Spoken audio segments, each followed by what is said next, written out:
Yoo-hoo, running crew, welcome to Dancing is Forbidden. I am Ronnie, lifelong fan of and one-time voice on Aqua Teen Hunger Force. And on this podcast, we are watching through and talking about every Aqua Teen episode, one episode at a time. And the episode that we are watching through and talking about this week is Season 6, Episode 8, Fry Legs. Sorry, what? Damn it, look at my legs. I got new legs. Whoa! Looks like Jesus is pissed off at you, buddy. Where's your damn potatoes? Look, I don't always have them, okay? Sometimes I take them out. When? When the hell do you take him out? You'll never take them out. Hey, look, it ain't always about the fries. This time it's about my legs. In this episode, Frylock begins acting strangely after falling for a girl. I mean, it's Fry Legs. This is one of the most popular episodes of the show. Everybody loves this episode. No, that's actually not the case, and I was shocked to learn that, okay? I did not see this episode when it came out. I saw it in about 2020, and I just thought it was so funny. I'm like, wow, I like seeing Frylock used in this way, in this very different way, but come to find out, lots and lots of people are not into that. Understandably, look, I get why, but in today's episode, I'm kind of defending my position that Frylock, he's not really acting that out of character here. I bring receipts, I bring clips from previous episodes that kind of highlight why it makes sense that Frylock is acting this way. But it's not just me on today's podcast episode. Of course, I'm bringing someone along for the ride, and I wanted a woman's perspective on this episode, because notably in Fry Legs, we have Natasha Leggero playing a kind of a major role in this episode. And that is not the norm. And I'm like, I want to get a woman's perspective on how Frylock acts here. So I looked around in my immediate area, and the first woman I saw was my wife, Hannah. So I said, hey, you're a woman. Do you want to come on my podcast? And she said, sure. So I'm like, hooray, all right. And I thought, you know what? Let's bring on another woman. I asked my friend Wren to come on here. And as you will hear, Wren was an Aqua Teen fan before we knew each other, so I especially wanted her because my sweet Hannah, she never saw Aqua Teen until we started dating. Again, you'll hear all that, but the reason I wanted to bring on two of my friends is because I was a little bit more interested in discussing Frylock as a character on this one, which isn't something that I really get into with the guys who work on Aqua Teen. They're maybe, I don't want to speak for them, but maybe a little bit less interested in doing like a character deep dive like I do in this episode with Hannah and Wren. So I'm very excited for you to hear all of that, but make no mistake, Aqua Teen art director Bob Pettit is chiming in with some behind the scenes information on this one. Bob also graciously provided me the script and the animation list for this one. Surprisingly, Fry Legs pretty dang close to the script, not a whole lot of deviation except for at one point, which I will tell you. And Aqua Teen character designer Todd Redner chimes in, confirming one of my theories on this episode. So excited for you to hear all of this, but before we can get to that, look, I've got more friends than just Hannah and Wren, all right? I'm also friends with my podcasting buddy, Rob Couch. Let's go talk to Rob about what was going on when Fry Legs came out back in May 17th, 2009. Let's go talk to Rob. Check it out, y'all. Check it out. Hey, right now, people who support this show are getting this section where Rob and I are talking, of course, like I said, about the pop culture of the time that Fry Legs came out. And this is a heavy week in 2009, all right? We're talking about Paul Blart Mall Cop. That's coming out. Mad TV is coming to an end, and I'm gushing about that. I totally forgot how much Mad TV I watched growing up. Bob Dylan's putting a record out, believe it or not. And one of my favorite games of all time comes out. It's Minecraft. Minecraft is coming out this week. So if you would like to hear Rob and I talk about all of this and so much more, please consider supporting the show at dancingisforbidden.com/support. There's a link to do that in the description of this podcast episode. But otherwise, let's go talk to Hannah and Wren about Fry Legs. Let's see what they think about it. Coming up next, Aqua Teen Hunger Force. All right, joining me to talk about Fry Legs, I thought we would take a break from the sausage fest that this podcast normally is and bring in a woman's perspective, because in this episode, Frylock, he's got his sights set on a woman. Joining me, first of all, is the woman in my life, Hannah. Hi. and my very dear friend, Wren. Hi. As you can hear, I am friends with children, little babies, little baby women here. To start us off, Hannah, what is your history with Aqua Teen Hunger Force? I've seen a few episodes here and there because of you. Yeah. But growing up, my mom didn't really let us watch a whole lot of TV. I mainly read books like a nerd. So I feel like that probably would have been a show that she wouldn't have been happy about us watching. You weren't allowed to watch SpongeBob, right? Right. So I think this is a little bit more extreme than SpongeBob. Well, and it wasn't even because she thought SpongeBob was like inappropriate. She said it was because it was stupid. So. Well, then she might like this show. This show is very much not stupid. It's very intellectual, as we will discover here. Yeah, I mean, as far as I know, you had never even heard of this show when we started dating or anything like that. Wren. Yes. What is your history with Aqua Teen? I watched the show growing up. Like I had unrestricted access to television, so Adult Swim was my cartoons. That was your Nick Jr. was Adult Swim.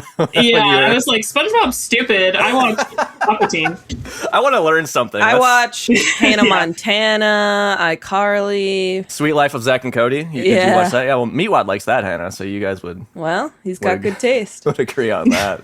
Yeah, so Wren, I was excited to get you on this because I knew that you did know Aqua Teen beforehand. And I know that our listeners are doing jumping jacks right now. They're so excited that you've seen the show before.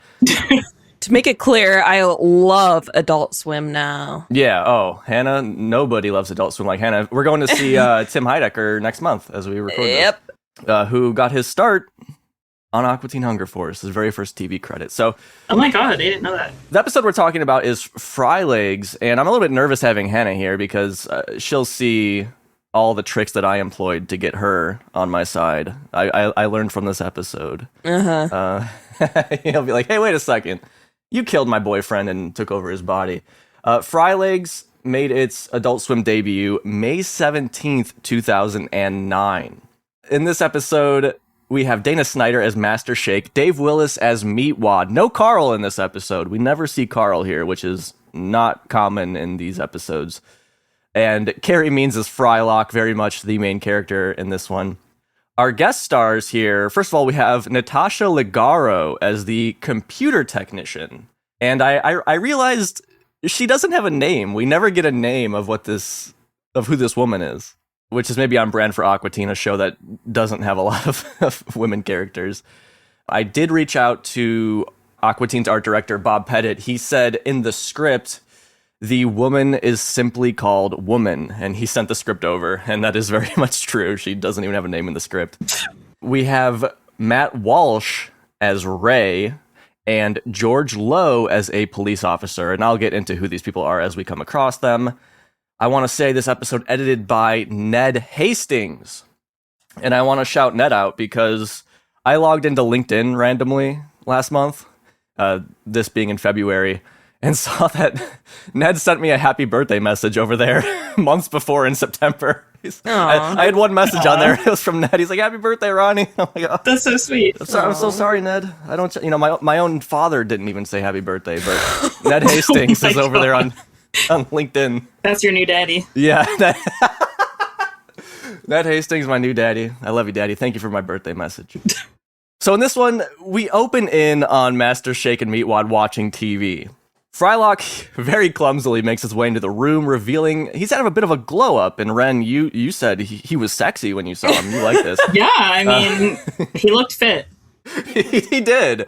Instead of fries on his head, he has gray hair. Instead of his fry arms, he has plastic human arms, which I thought looked like female mannequin arms. He has giant metal legs covered by blue jeans and what look to be golden dragon boots that maybe Gene Simmons would have worn in the 1970s while playing with Kiss. We also see some wires attaching this rig to his head and body. He desperately wants the guys to notice. Hey, what you watching, fellas? My God. Oh, Top Chef. Sure is a nice day for a walk. Off a short pier. If your name is Frylock. Wait. Fry, Dick. Let me do that again. Well, I mean, I might do some squat thrusts. Or even some knee bends. You know, with my knees. Sorry, what? Damn it, look at my legs. I got new legs. Whoa. Looks like Jesus is pissed off at you, buddy. So I love that Frylock can fly, which is like the coolest thing ever, but he just desperately wants legs. Like it's like grass is always greener. I gotta say, he's sexier in his natural state because ain't nothing better than some French fries. That's what I was thinking. I was like, I think French fries is cooler than some fucked up body. That looks ridiculous. Yeah, sometimes women disagree on what they find attractive, and that's okay. Yeah, that's right. Well, you know, I guess it is subjective, but objectively, French fries. I mean, French fries on demand. We've seen in previous episodes, Frylock can like regrow his French fries, so it's like, goddamn, if you could have one of those stalks every day, that'd be pretty nice. Do you think it hurts him if you eat them? I don't know. In the previous episode, he cuts his fry off and it just kind of grows back. I don't know. He doesn't seem to ever have an issue with it. Do people ever eat them in the show?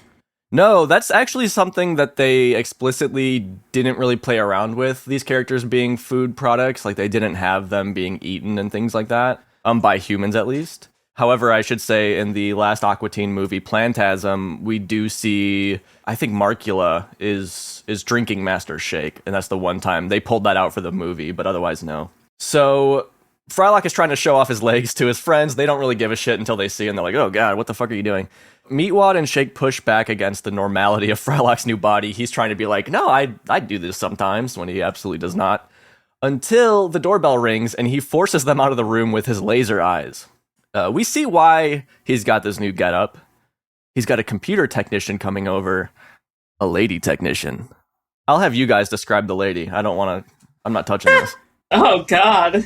She's very voluptuous.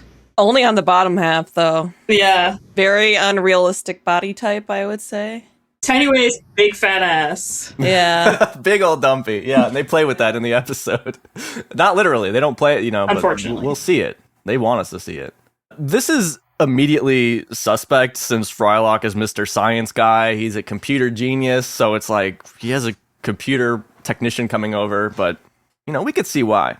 Frylock invites her inside for some Chardonnay while his legs malfunction and destroy the table, glasses, and wine.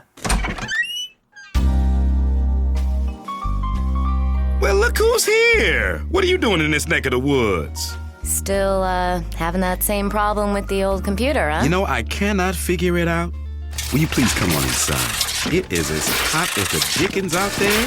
Can I get you some ice water? Or how about a nice glass of wine? I have a wonderful Chardonnay. It's chilled. Not while I'm on duty. Maybe I should have some ice water. Woo! Because you know what?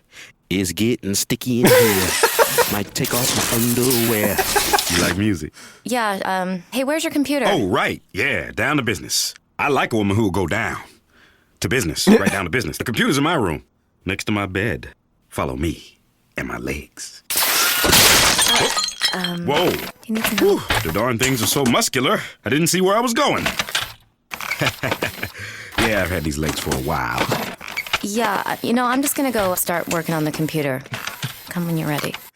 Yeah, I've had these legs for a while. It's a totally normal thing to say. That is Natasha Leggero, which I'm realizing Leg-aro.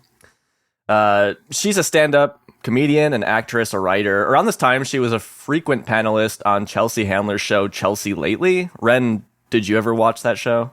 No, I have no idea what that is. Oh, okay. It was just Chelsea Handler's late night show. Yeah, I never really checked it out, but I remember it being around at this time.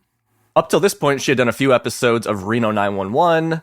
After Frylegs, she goes on to do a bunch of other stuff, including guesting on other Adult Swim shows like China, Illinois, NTSF, SD, SUV, and frequent Adult Swim rerunner American Dad. In terms of her stand-up, she adopts this like mock refinement stage persona, which is just like appearing in glamorous outfits and adopting an air of elitism to satirize superficial culture like that. Turns out she's from Hannah and my neck of the woods. She's about 40 minutes west of where we grew up, over in Rockford, Illinois. I want to go back to her mock refinement thing because I saw this quote from her that I really liked, and I think it kind of contextualizes that. She says, commenting on her childhood, Leggero said, "I would say we were lower middle class, but I feel like my mom would start crying if she heard that. But my dad was a used car dealer, and my mother worked in a locksmith shop as a bookkeeper. Then they got divorced, and I do remember, like, nuns bringing us food, like big canned goods. We didn't really go on vacation ever. I had so many jobs growing up. I mowed lawns, I worked at a grocery store, I had 2 newspaper routes.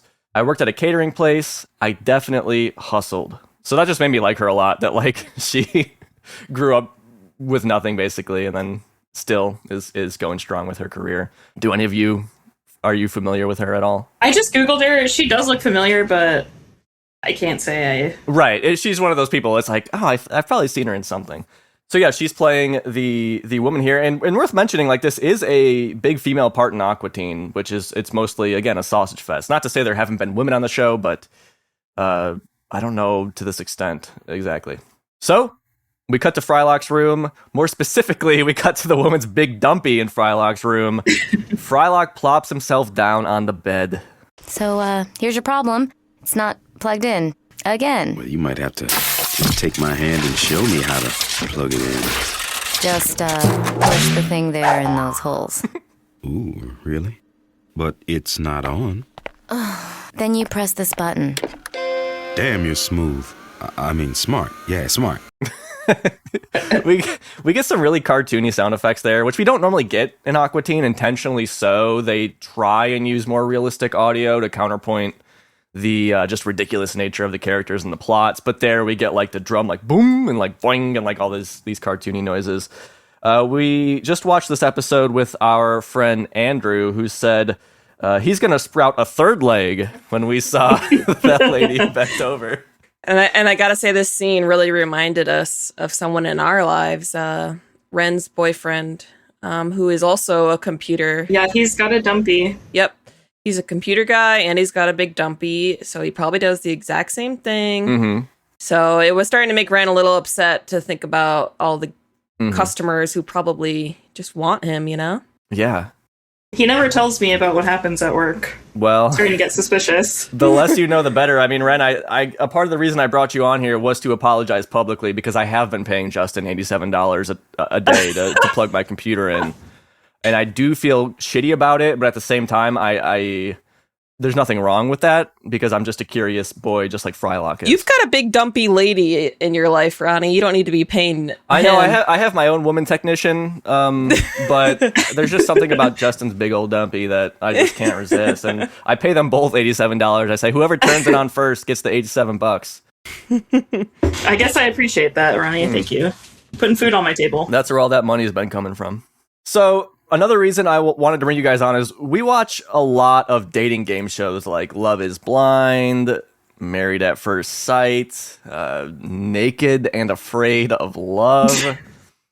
And, you know, I'm like, how would Frylock do on these shows? Like, I feel like he'd do good on Love is Blind because he's got a nice voice, you know? Yeah, I agree with that. I think that he would excel at that show because the whole concept, for those who don't know, is you're just talking to somebody with your voice. You don't see the person, and you generally don't talk about what you look like. You're not supposed to, really. So Frylock, you know, he would just avoid the fact that he's a French fry box, and I think that he could probably match with somebody on there. Could you imagine being proposed to by Frylock and the doors open and he comes out? I think that's where things would fall apart. Like, he'd do amazing in the pods, but the second that he goes to meet the person, I don't know how that plays out. Well, I don't know. Maybe Love is Blind. Especially if she looks like that lady in the show. I mean, I guess the question is, does she know what he actually looks like? Has he always been... I guess she might, because it seems like on this day, Frylock is debuting his new look, but it's revealed that she's been plugging his computer in. Right, yeah. So she must know, yeah, that he is French fries, right? If he was smart, he would have done more than just turn his computer off. He should have done something a little more complicated, then she'd be there longer. Just an idea. That is a good idea. He could have, like, bought, like, a broken computer and just been like, can you get this working for me or something? and put it on the ground so he can just look at her butt all day while she's hunched over or crawling around fixing it. Married at First Sight, I think the woman just goes running when she sees him. And I think the experts, Pastor Cal, Dr. Pepper, they're like, we thought it would work. We're shocked by this, that she doesn't want to marry this French fry. They'd be like, their minds would be blown that it didn't work out. Things take even more of a turn when Frylock reveals he knows the technician's boyfriend's name. The woman ends up hurrying out of the house. So how are things going with Ray? Wait, how do you know about him? Oh, I don't. Why? I mean, you date someone named Ray? Really? Wow, I just threw a name out there. What a coincidence. Yeah, so your computer works. Well, thanks a lot. Oh, wait, what the hell?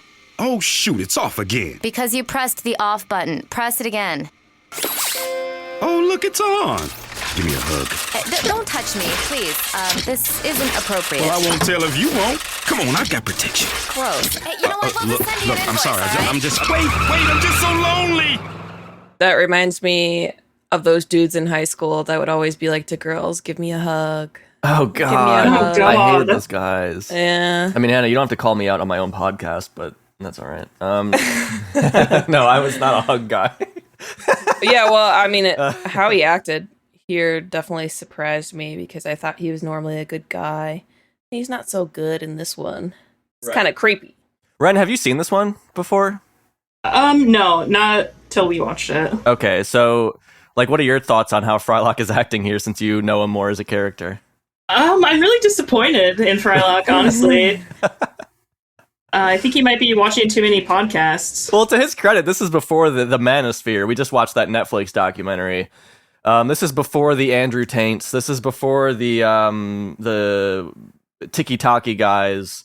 Before whatever their other names are. Frylock is kind of off on his own here, trying to figure it out without the guidance of a podcast. Yeah, I guess he's an innovator. Yes, exactly. Not only is he super creepy and stalkerish, he also murders somebody. It's not his best behavior. Whoa, spoilers. Well, that's what Andrew Taint told him to do on his winners program. He said, just murder the guy and take over his body to get the woman that you want. I do have clips here that I'll play from previous episodes where we did get a little peek into Frylock's hornier side. So let me start here. This is a deleted clip from the second episode of the entire show. This is from Escape from Leprechapolis. It didn't make the episode, but we could see back in 2000 that Matt and Dave were thinking about having Frylock lusting after women, or at least lying to get women. In this scene, he is typing to someone on his computer. Dear Farah, my love for you has grown through these 7 emails. I feel like I can be so honest and open with you. Do you feel the same? Sincerely, Steve the Human. Steve the Human. So there's a little bit more in that scene where he's again because then the woman's like, oh, let's meet. And he's like, oh, that would mean seeing each other. He's just lying to people. Here in season 2's Supermodel, Frylock is going on a date with a woman that he met on the internet, and he shaved his goatee and everything. He's trying to look different, and Meatwad offers him a mask. Frylock, please. Let me handle this, okay? Good, because I got to get out of here. Did you change something? You look kind of different. No, I'm the same. How does this coat look? Pretty cool, huh? Well, loosen that belt. I mean, she's gonna think you ain't got nothing down there but a spine or a snake bottom. She? Oh, man. I'm just gonna go run a few errands, You're right. Here. Say something about how bad the fire was and you got your face burned up. Play the pity card. Hello? It's your only hope. Hello? I forgot to mention, he's telling the woman he's talking to online that he's a fireman. So that's why they're talking about, say that you got burned in the fire and all this shit. Oh my god. And the last clip, this is from The Cubing. And in this clip, Meatwad and Frylock are talking, and Frylock puts on an S&M mask with a ball gag, and he puts the ball gag in his mouth. Take me, for instance. I mean, I'm brilliant. And haven't you ever noticed how I like to wear this around occasionally and pretend like I've been bad? No, but I have now. I mean, you've seen me like this, right? Yes, I have. I told you I did. I just didn't know I was supposed to. Tell me I've been bad. Yes, you've been acting up lately. Oh, I'm sorry. So, 3 clips to underline that there's always been something a little bit more nefarious to Frylock than we've seen, and we're just finally seeing it now. But, I mean, Hannah, you picked up on that right away, which was I can't believe Frylock's acting like this. And you haven't seen a ton of Aqua Teen. I mean, I guess you've seen a lot, to be fair, but a lot of people hate this episode because of that. They're like, Frylock is acting completely unlike himself. But the first time I saw this episode, which wasn't until like 2020, I saw it on one of the Adult Swim streams. I thought it was so funny. It's fun to see this other side of Frylock, and I believe that he could be a creep in this way, in ways that we will see throughout this episode. Are there only ever human love interests, or are there other like food products that they ever... No, not that I could think of. I think it's always women, like human women, that they are always going after. And Shake does the same thing. Shake's always trying to or not always, sometimes he'll hit on women, but to me with Frylock, it seems like he more understands, like, for example, what sex is, while Shake, I think, doesn't really know what sex is. He just sees on TV that you, quote-unquote, should be doing it, so he wants to do it because of that.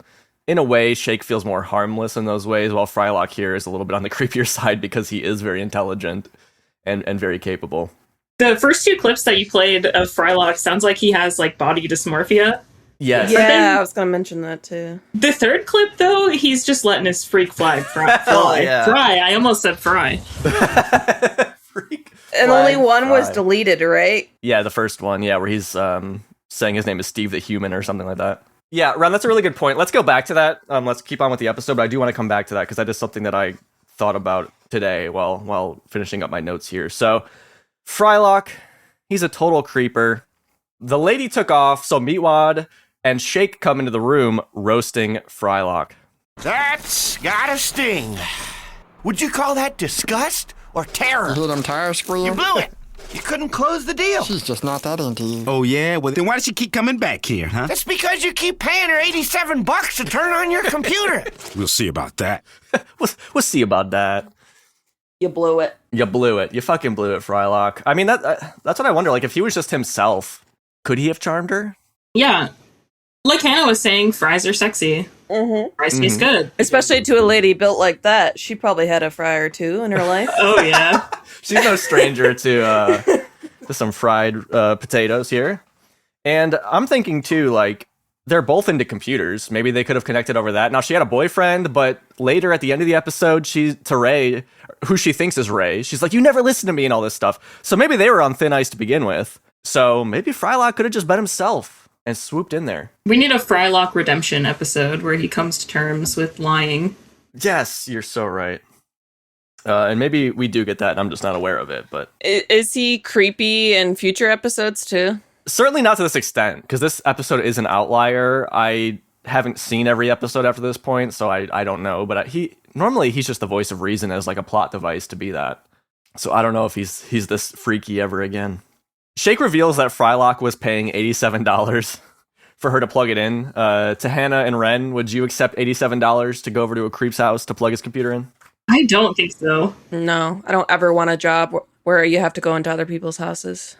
Ever. Yeah, that sounds awful. Yeah.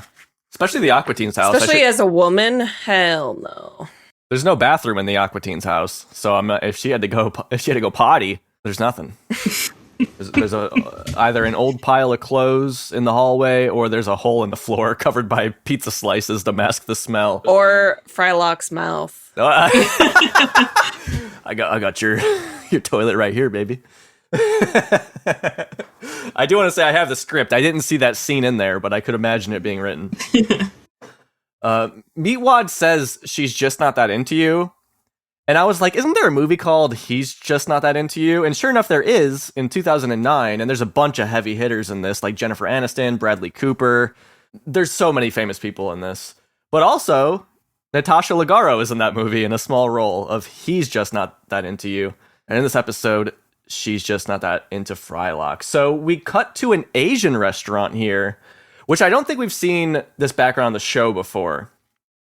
I reached out to Aqua Teen background artist Bob Pettit, and he said, we don't see this in the episode, but he says the exterior of the Jade Rat restaurant was modeled after an abandoned restaurant in my neighborhood, the next parking over from a bustling KFC. Its sign characters are accurate for Jade Rat. I picked Jade Rat as a kind of nod to the film Ratatouille. Dave Willis and I had spoken with director Brad Bird the year before at a party in New York City after Brad and his wife had returned from research in France before starting production. He said the research consisted of eating. So we don't see the Jade Rat exterior in the episode. What's supposed to happen in the script is they go outside to fight Ray and Frylock.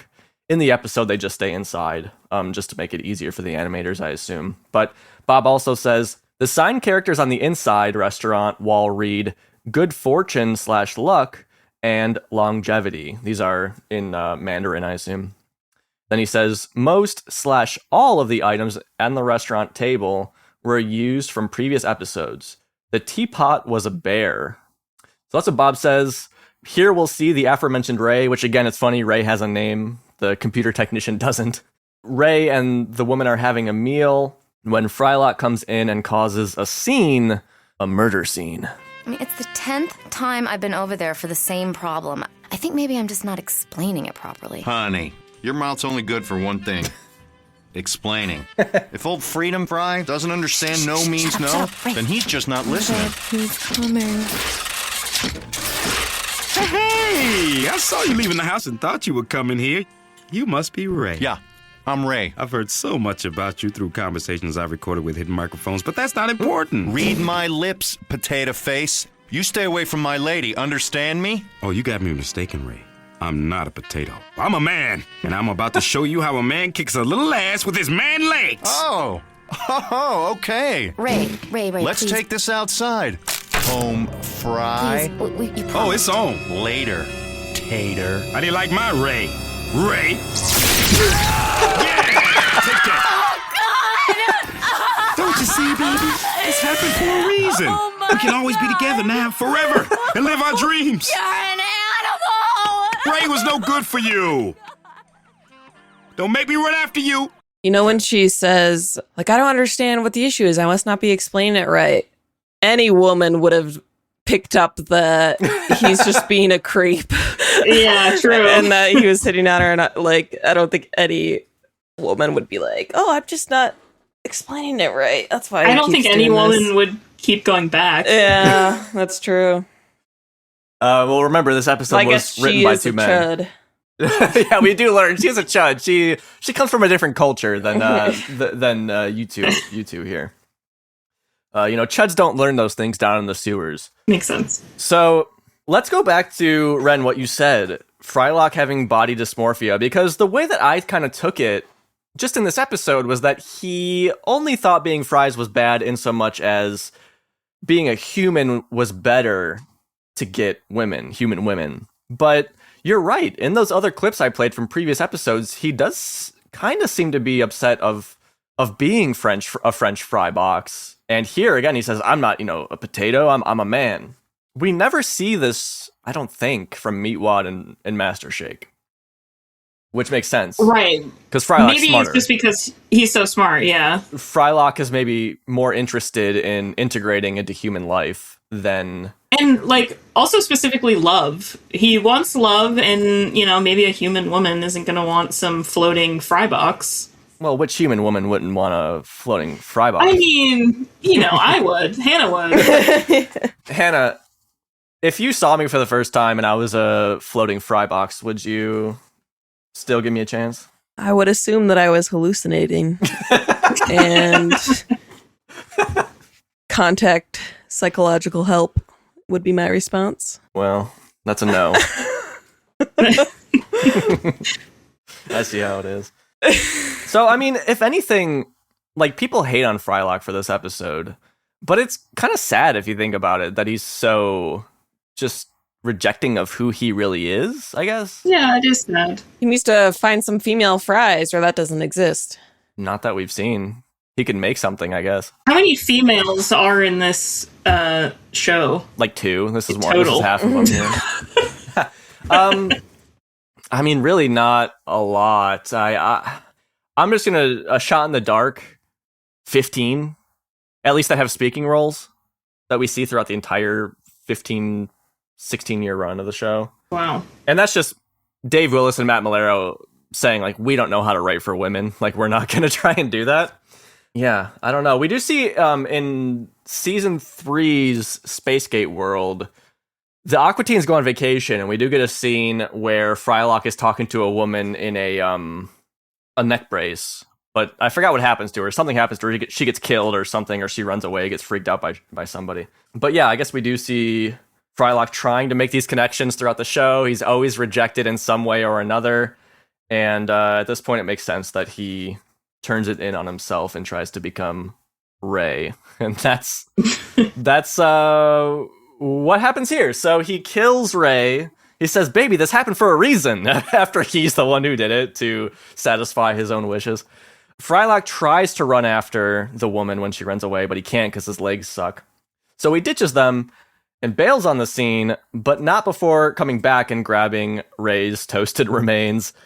Visually, Frylock, he floats off the legs, and the arms fall off, but then he appears back in the shot to grab the remains, and his fries are back quickly because he needs arms to grab with. For a brief moment there, we do see Frylock with no arms, which is kind of funny looking. Playing Ray was comedian/actor Matt Walsh, who is another Illinois person from the Chicagoland area. He's been in like a billion things. He's definitely somebody. If you saw him, Matt Walsh, the comedian, the actor, not the political commentator, you would know him. He's in so many things like The Hangover, Elf, Step Brothers, Saturday Night Live, Reno 911, Parks and Recreation, and too many Adult Swim shows to list. So that was Matt Walsh there. Worth mentioning with Ray, he seems to be one of the few just normal, everyday people in Aqua Teen. He's just a regular dude. We don't, granted, we don't see him for that long. Maybe he has a weird side to him we didn't get to see, but for all we could see, he's a normal dude who got killed. R.I.P. Ray. Frylock enters the Aqua Teen house with a trash bag covered in blood and warns Shake and Meatwad to turn off the lights and lock the doors. Shake wants all the dirty details on the quote-unquote date, but Frylock doesn't say much and drags the bag to his room, leaving behind a trail of blood. In Frylock's room, we see him reassembling Ray's body while making a phone call to you-know-who. Hey, we can't come to the phone right now, but leave a message and we'll call you back. Hey, it's me again. Let me just start off by saying I am so sorry about what happened at the restaurant. I mean, I hope this does not negatively impact our relationship in any way. I thought a lot about what you told me this afternoon, specifically the hell no and get away. And I totally agree. We should spend some time apart. Think about where this crazy train is going, I love you so damn bad. Please pick up the phone. Wren, at first when we were watching that, you said that was a nice phone call. Yeah, at least he was apologizing and, thinking that they should take some time apart. Well, that reminded me of, the classic, actually, I think we need a break. The same kind of toxic bullshit that we just saw in 90 Day Fiancé the other way, where Johnny to Chloe, after he cheated on her and she's like, we're done. He's like, Chloe, I think we need a break. It's like, dude, you guys are done. What are you talking about? From there, we cut to a hilariously realistic drawing of Frylock being held by George Lowe as a police officer. George Lowe, he played Space Ghost in Space Ghost Coast to Coast, which was the original Adult Swim show. Without George Lowe and without Space Ghost, there is no Adult Swim. And he just plays himself in a bunch of Aqua Teen episodes, just kind of as homage to everything he did for that company.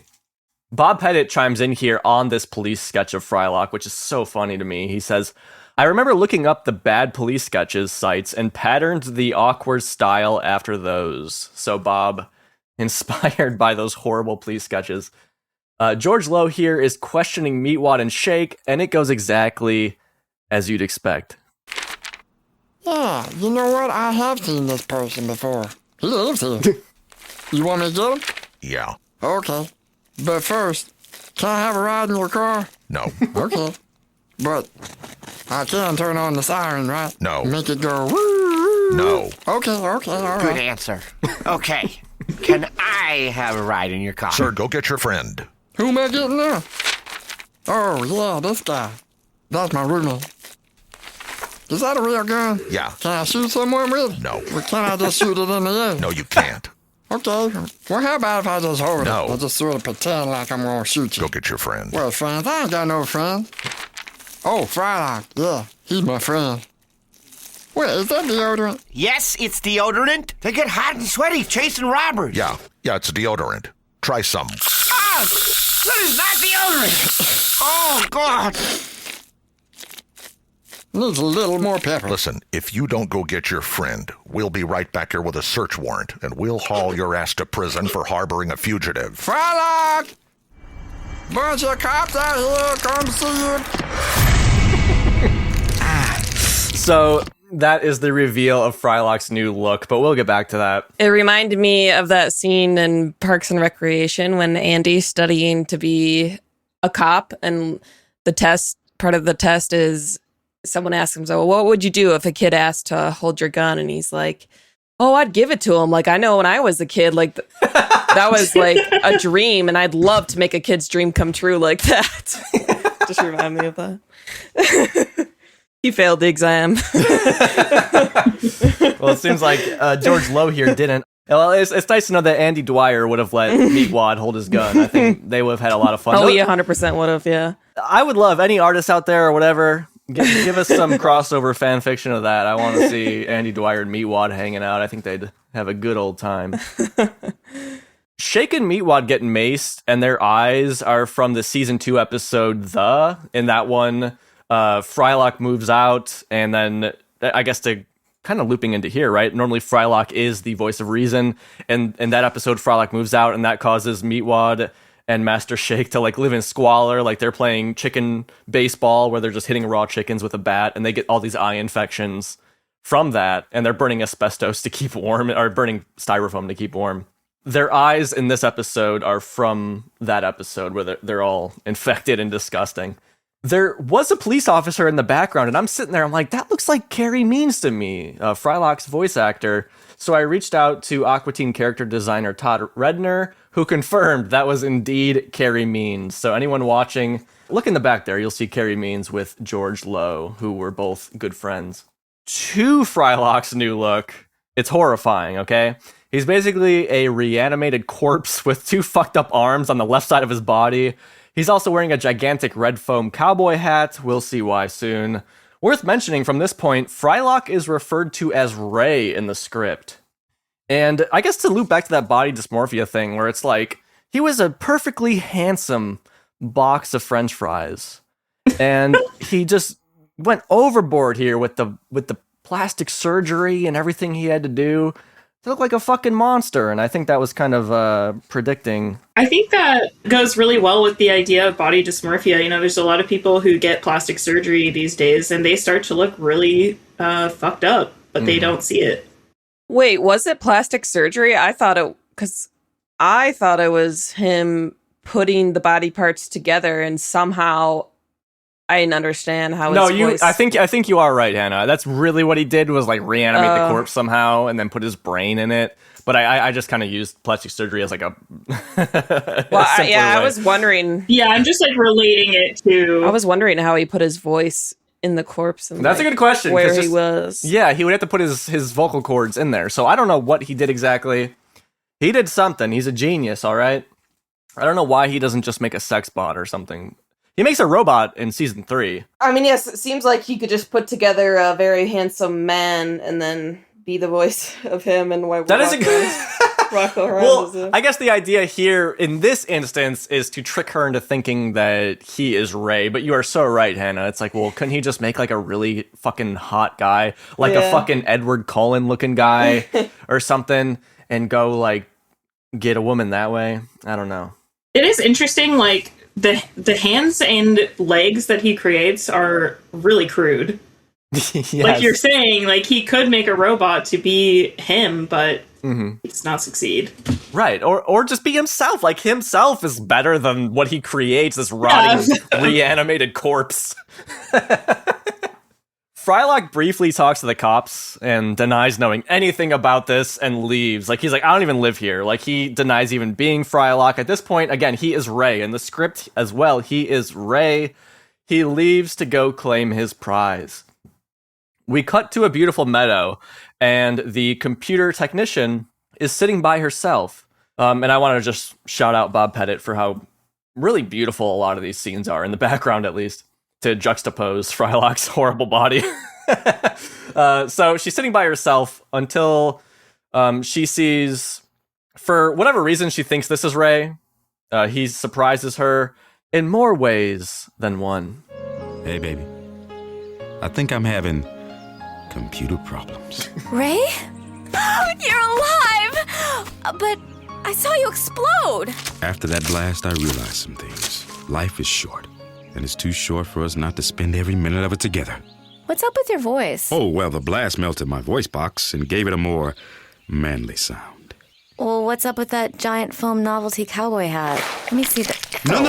Let's keep that on. I want it. For you. In the blast. I don't know what it is, but you seem different, Ray. Well, I was exploded. You saw that. But look, let's not press charges or anything like that, okay? Accidents happen. I just want to move on with my life and make this official.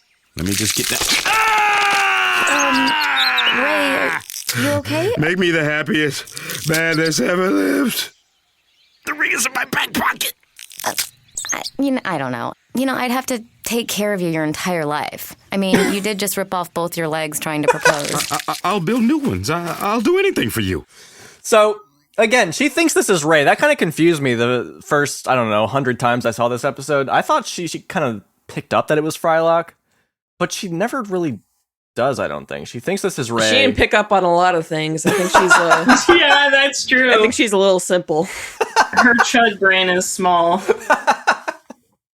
All that nuclear waste kind of warped her brain cells there. This next scene though, she does kind of put it together that it's Frylock a bit. There's some flash forward or flashbacks. Yeah, so in that clip, Frylock's giant hat fell off, revealing his oversized brain. So you're right, Hannah. He seemed to have put his brain into this body, but also his voice box as well, because it sounds like Frylock or Carrie Means, not like Matt Walsh. And Wren, like you were saying, we get a series of flashbacks. The woman is starting to piece things together because Frylock as Ray will say something that he said previously, and then we'll get a series of flashbacks. So the woman does seem to be...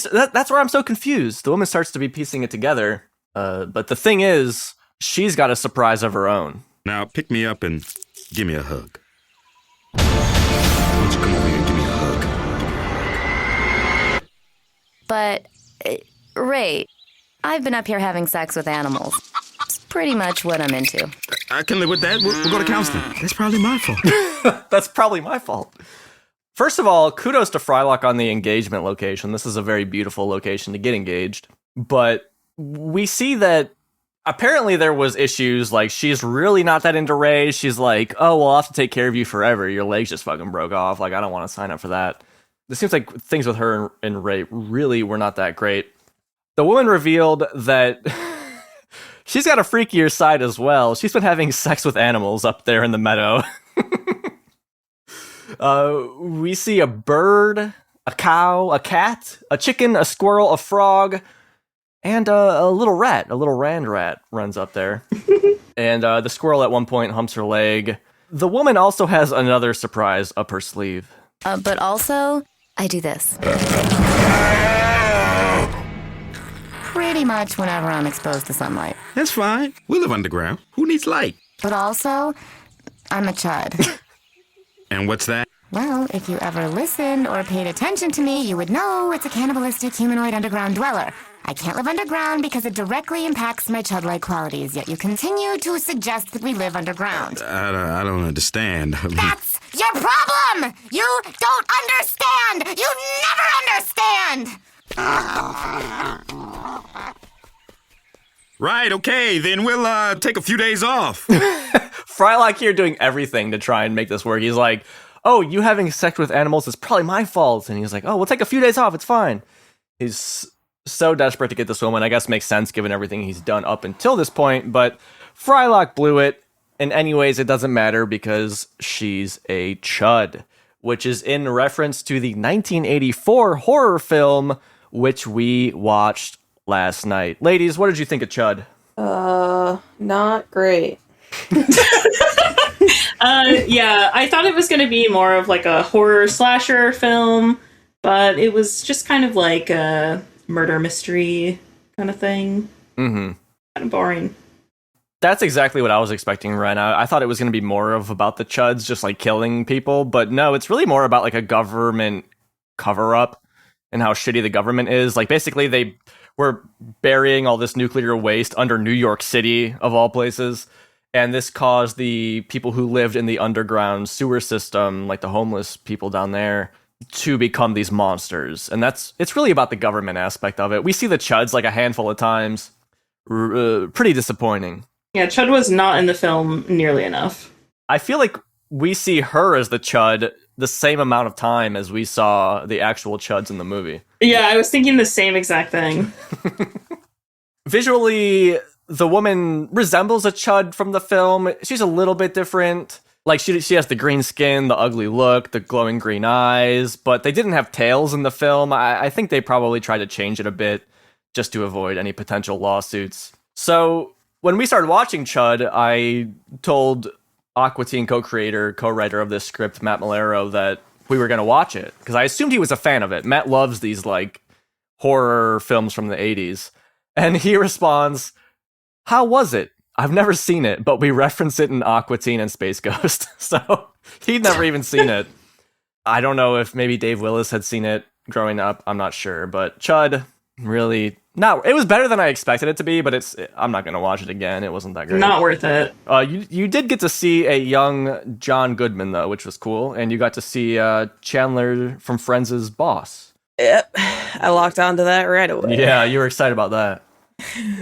Maybe if Frylock took over that guy's body, he could have gotten this woman if she was a Friends fan. So, the woman ran away, cut to the Aqua Teen's house where Frylock, still looking like the now rotting Ray, fills the guys in. Then she ran off. Said some crap about I don't listen to something. And what did you say to her? Did you say, "You get over here and job my knob"? No, I said, let's spend some time apart. I have another question. Who are you? Oh, I'm Ray. I'm Ray now. And I guess I'm single again. You know anyone? Yeah, I do. But I was thinking about dating her. Master Shake goes out to the street. He opens the sewer grate, kind of like the Chud film, and he is yanked into the sewer by a Chud of his very own. Hey, I'm having computer problems. Want to get naked and do it? Wait now! We still need time to find myself! I figured it was her. Yeah, so Hannah thought it was the same woman. In the movie, there's multiple Chuds. It's not just one. Like, it's just human beings who were turned into these creatures via nuclear waste. Again, I don't know how much Matt and Dave are following the logic of that movie, because we were all very confused watching it here, because she's like, "Oh, I can't live underground. You never listened to me." But in the movie, the Chuds were underground, so I don't... Well, she was saying something about how it affects her Chud-like qualities, so maybe living underground makes her more of a Chud. Although if sunlight turns her into a Chud, like, she wouldn't be able to have her job that she has either. So. Yeah. I don't know if they thought that one through. I don't think they did. And to be clear, in the movie, the Chuds can't just like look like humans. They're just these monsters. So, look, it's Aqua Teen Hunger Force. They're just being silly and just drawing from something. But for anyone who hasn't seen Chud, which is probably 99.9% of people listening to this, this is very loosely based on that franchise here. But that is the episode. That is Frylegs, the very infamous episode. Many people say this is the worst episode of the show. Now, our friend Andrew, who we were watching with, he said that he loves this episode. I love this episode. It's so funny to see Frylock just be a weirdo in this way. Wren, as an Aqua Teen fan, what do you think about this one? I think it's silly, but as a woman watching this show, it's more uncomfortable, and it's not my favorite. What about you, Hannah? I think I would agree with her. Oh my gosh. What? What a surprise. I brought you guys on here to say that Frylock did everything right. I don't know what the fuck. I sent you messages about this beforehand. I don't know what you all are saying here. Yeah, I don't know. I get why people really disdain this episode, but to me it makes sense. And the first time I saw it, I wasn't even thinking about that. I was just like, oh, this is so like stupid and silly. It's just ridiculous. I mean, to Frylock's credit, he never threatens the woman with violence, at least. Now, he blows up her boyfriend. He blasts his eyeballs at Master Shake at one point, but he doesn't do that to her, so to his credit, at least.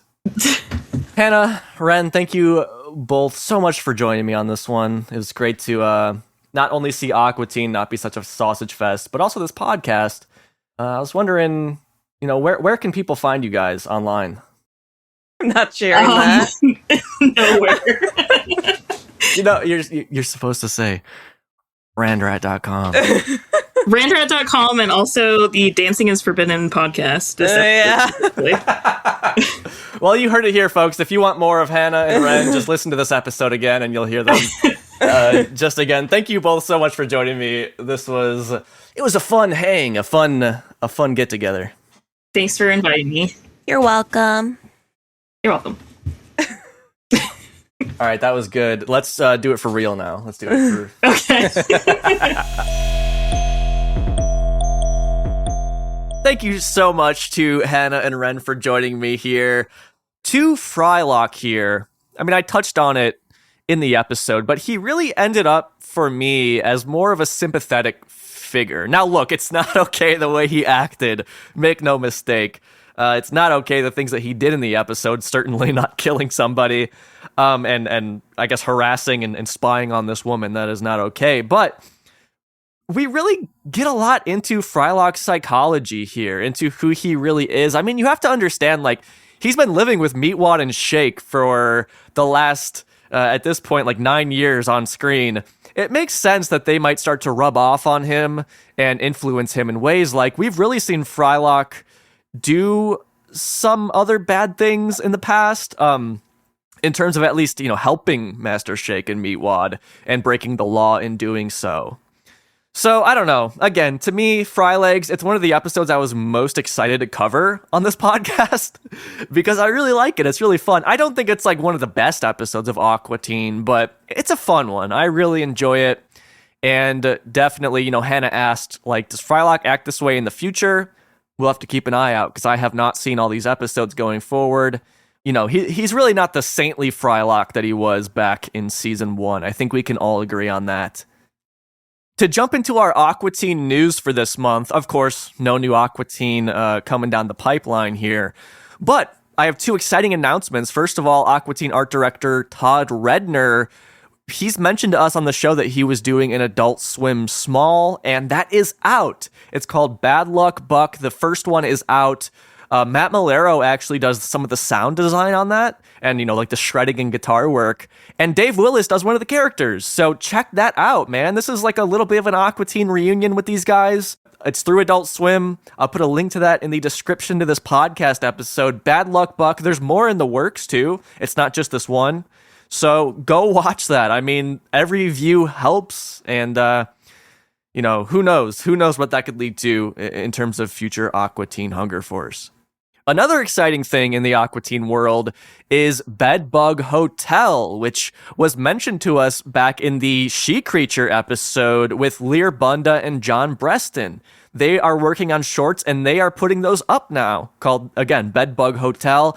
And who does a voice on one of them? Well, Dana Snyder, voice of Master Shake, is on there playing a character. These are shorts as well. They're a bit shorter than Bad Luck Buck, but they're fun too. So no new Aqua Teen, but we have these very important people to Aqua Teen making their own things right now with some of the people from Aqua Teen. So check those out. Links to both in the description to this podcast episode. Listener of the show, Garrick, sent in a voice message, and in this message, he's going to tell us about a Adult Swim bump for Aqua Teen that I was not aware of. Let's hear what Garrick has to say. Hey, Ronnie, longtime listener and fan of the podcast, Garrick here. I first discovered your podcast back at the end of 2023, and throughout 2024, I would listen to it religiously.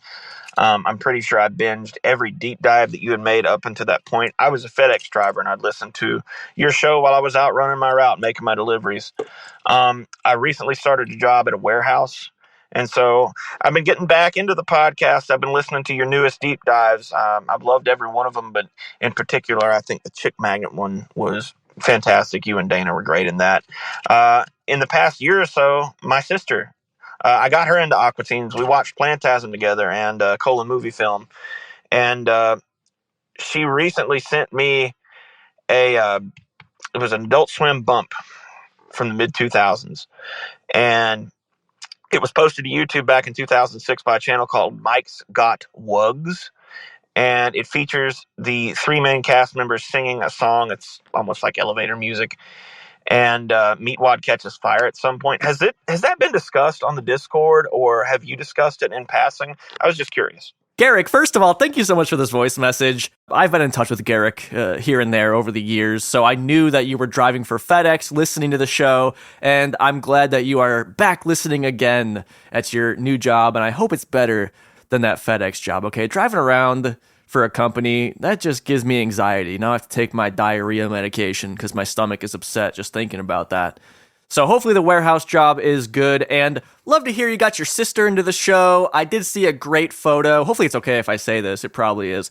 I saw a great photo of Garrick and his sister dressed up like the Moonanites at a convention where they met Dave Willis. So you guys are the real deal, all right? I've never dressed up as a Moonanite, okay? I'll admit it. I'm not too proud to admit that, but I did buy one of those Moonanite shirts at Hot Topic. I guess this is a pro tip. Hot Topic has, I assume, official Aqua Teen merch. If you are looking for Aqua Teen merch, check that out. They're usually on sale, too. So I bought an tee, because I don't have any stuff. I only have Ignignok stuff. I bought an t-shirt. It's too small on me. And I'm a tiny guy. Like, how is this what is this, for babies? This shirt is so small. So I would love to dress up like but, if I want to have a little bit of dignity, I probably shouldn't do that. I'll put a link to the bump that Garrick is talking about in the description. Here, let me play you a little bit. It's mostly just audio-based.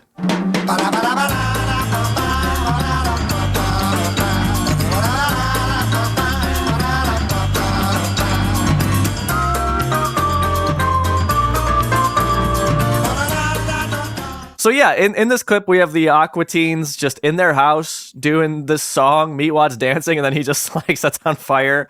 I guess he's dancing too hard, but he is having so much fun. He doesn't seem to mind as Shake and Frylock are shocked that he's on fire. And then it pops up saying Aqua Teen Hunger Force 12:30 on Sundays in a pixely kind of font.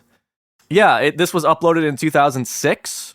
I guess I don't know exactly when it would have been on TV, but it is this great classic Adult Swim bump. It's possible I've seen this. It does look pretty familiar, and I mean, saw it on TV.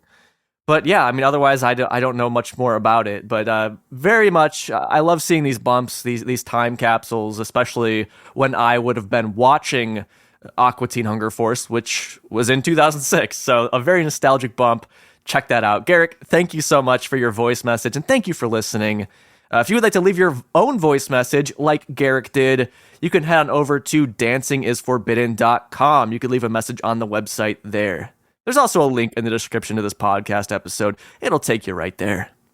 Real quick before I head out here, just to fill you in on some of the things I've been up to lately. Of course, Matt Malero and I, Aqua Teen co-creator, are working on a cartoon together called Those Cats, which you could find at thosecats.org. There's a little clip up there you can take a peek at.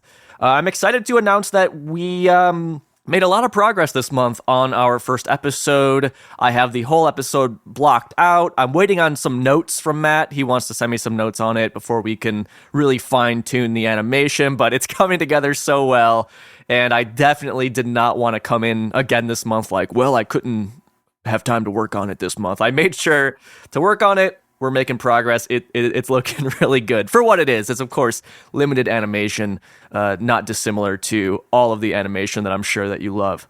So excited to keep going with that. It'll probably won't be till later in the year that these start coming out, but it is so much fun to work on these. So otherwise, Matt Malero and I do Meat Kingdom, which is his YouTube kind of interview hangout video series that he does over on YouTube.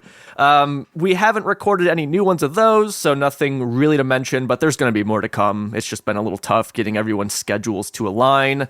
Our last one was with Aqua Teen artist Todd Redner and art director Todd Redner, but I think I mentioned that last time. But you could watch those at meatkingdom.net. If you haven't seen any of the Meat Kingdoms, they're a fun time. We've got Seth Green, Gary Anthony Williams, Andy Merrill, Nick Inkatanawat, all sorts of people over there at meatkingdom.net. Otherwise, I really think that's it. Thank you for listening. Thank you for hanging out with me, talking teens with me. on yet another successful deep dive into the wonderful world of Aqua Teen Hunger Force. If you appreciate this show, if this show brings you value, please consider supporting it over at dancingisforbidden.com/support. I want to shout out Nick H., who signed up to the Patreon at the end of 2024 and was on there for a little bit. Thank you, Nick. Tyler Gaines, who was on there for some time. And you always asked great questions for the guys. Tyler, I hope you're okay. Tyler, where'd you go? I hope you're okay, Tyler.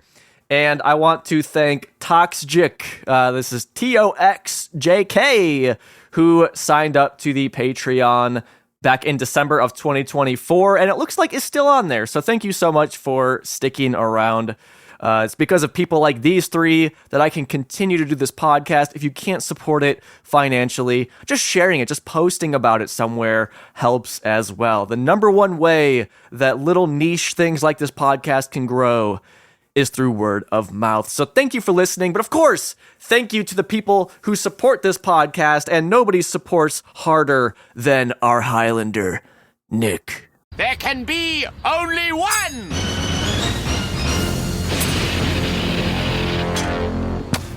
There's only one episode that I know of that is purely based around Frylock's horniness. Just like there's only one Nick. And of course, thank you to our number one in the Hood G tier supporters, Ian, Jason, Swimwiki, Lurvinator, Jonathan, UK No Tamashi, and J. Wade Edwards. I'll compliment your guys' new legs any day of the week. I'll see you next month where... Who's going to be our guest? Oh, speak of the devil, it's Mr. J. Wade Edwards. The plan is to bring Jay on to talk about Der Inflatable Führer, because not only did Jay edit that one, but he also voices one of the characters in it. So excited for that. Any time with Jay is a great time. He's one of my favorite human beings in the world, and I'm not just saying that because he's on the Patreon, but that does help. I'll see you then the first Monday of May. Until then, keep it cool, take it easy. Bye-bye.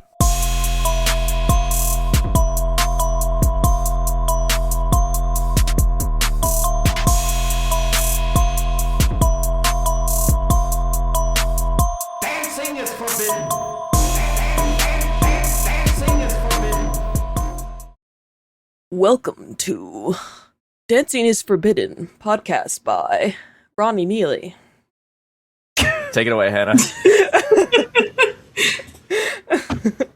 Now, this episode, I discuss an episode with some femoids. Some femoid chuds. Aww. Yeah, I didn't bring you guys in because you're women. I brought you in because you're chuds, and I wanted the chud opinion. I am not a chud. What? I'm nice. Chuds don't have to be evil. Yeah, she didn't eat them. She didn't. According to the film I watched. Well, yeah, that is true. What about the episode that you just watched? It confused me. Yeah, it confused me too. A lot of these episodes confused me. I feel like such a dumbass sometimes. I'm like, wait, what? I didn't understand that.